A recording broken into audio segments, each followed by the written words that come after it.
Silakan. Ahli Dr. Suharko, waktunya 20 menit, nanti termasuk dengan tanya jawab. Paparan bisa kurang lebih 10 menit. Baik, terima kasih. Yang saya hormati Majelis Hakim yang mulia, hadirin sekalian yang terhormat, Assalamualaikum warahmatullahi wabarakatuh. Salam sehat untuk semuanya. Yang mulia, selama saya mengamati proses pemilu tahun 2024 ini, saya melihat bahwa Presiden Jokowi menempati posisi dan peran yang sangat sentral dalam pemilu 2024. Dan karena itu kemudian saya membangun argumen bahwa pemerintah Indonesia di bawah Presiden Jokowi memiliki suatu desain tertentu untuk memenangkan calon yang didukungnya. Jadi pertama saya ingin berangkat dari dua argumen utama saya. Yang pertama adalah pemerintah Jokowi menjalankan suatu desain sistematis untuk mempengaruhi perilaku pemilih atau voting behavior untuk memenangkan paslon nomor 2. Dan dalam konteks desain itu, faktor penting atau variabel penting di dalam desain itu adalah peran dari Presiden Jokowi dan menentukan proses dan hasil pemilu yang telah ditetapkan oleh KPU pada tanggal 20 Maret 2024. Saya menduga bahwa kenapa Jokowi memiliki peran sentral dalam pemilu tahun 2024 itu adalah sebuah strategi pemenangan yang disusun oleh tim pemenangan 02. Yang dalam hal ini menurut saya mereka mendasarkan pada berbagai hasil survei politik yang dalam kurun waktu pemilu sejak tahun 1999 sampai tahun 2019 ini itu secara konsisten ada dua variabel utama yang mempengaruhi perilaku pemilih. Saya tidak mengatakan bahwa variabel-variabel lain tidak penting, tapi dua variabel ini oleh para peneliti, oleh lembaga-lembaga survei ditempatkan sebagai variabel yang sangat penting dan berpengaruh. Dua variabel itu adalah variabel kondisi atau kinerja ekonomi nasional dan variabel kepemimpinan atau leadership atau juga sering disebut dengan ketokohan dari calon petahana. Yang pertama, variabel kondisi ekonomi nasional kita. Secara umum, secara global, dalam banyak pemilu di berbagai negara, ketika kondisi ekonomi itu stabil, tidak ada gejolak ekonomi yang berarti, tidak ada krisis ekonomi, itu akan membawa pada suatu generalized perception di kalangan masyarakat bahwa kondisinya baik-baik saja, sehingga mereka akan cenderung untuk mengarahkan pilihannya pada calon petahana.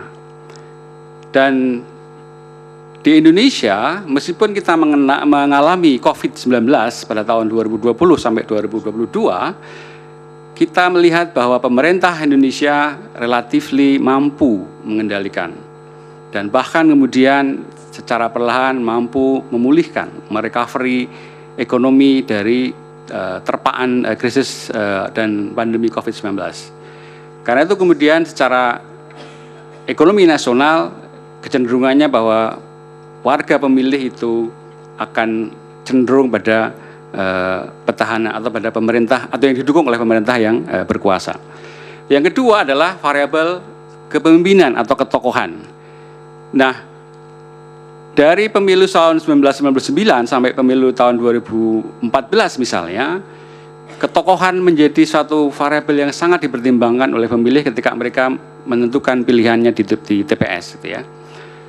Dan kita bisa melihat capaian yang dimiliki oleh Presiden SBY tahun 2004 dan tahun 2014, kemudian Presiden Jokowi tahun 2014, 2019, itu semuanya menunjukkan bahwa keduanya memiliki ketokohan yang luar biasa, ketokohan yang kuat, yang kemudian direkognisi oleh para pemilih dan kemudian dipilih sebagai presiden.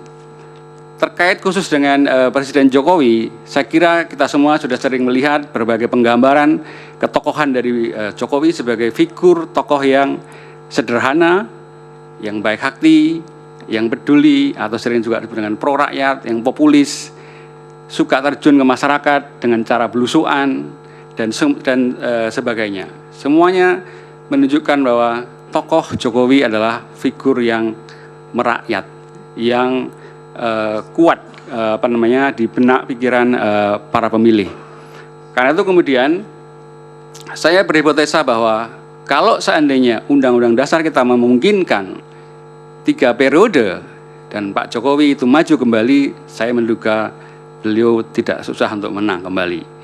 Dan saya kira juga menduga bahwa ketika kemudian Presiden Jokowi mengendorse salah satu paslon, maka kemungkinan yang di-endorse juga akan mudah dalam memenangkan kompetisi pemilu tahun 2024. Saya ingin fokus pada figur Presiden Jokowi sebagai sebuah kunci kemenangan. Ketika paslon nomor 2 berhasil atau mampu menempatkan Jokowi sebagai tokoh yang ada dalam pihaknya, maka menurut saya paslon nomor 2 sudah menggenggam sebuah kunci atau kartu kemenangan. Dan kemudian inilah yang kemudian mendasari saya kira titik awal bagaimana kemudian ketidaknetralan, keberpihakan dari seorang presiden yang seharusnya berdiri di atas kaki semua rakyat Indonesia, tidak berpihak, itu terjadi. Keberpihakan Presiden Jokowi juga kemudian sangat jelas ketika kemudian tanpa ragu, tanpa rasa malu, bahkan mungkin kalau orang Jawa orang patut, itu kemudian melakukan tindak nepotisme dengan memaksakan anak sulungnya sebagai calon presiden melalui putusan MK nomor 90.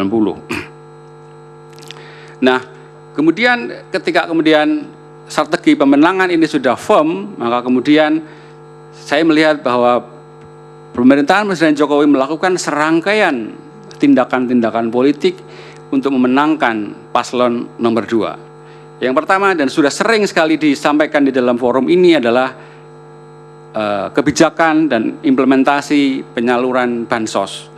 Pada titik ini saya ingin menambahkan bahwa bansos bagi warga, bagi pemilih, itu memberikan suatu rasa aman.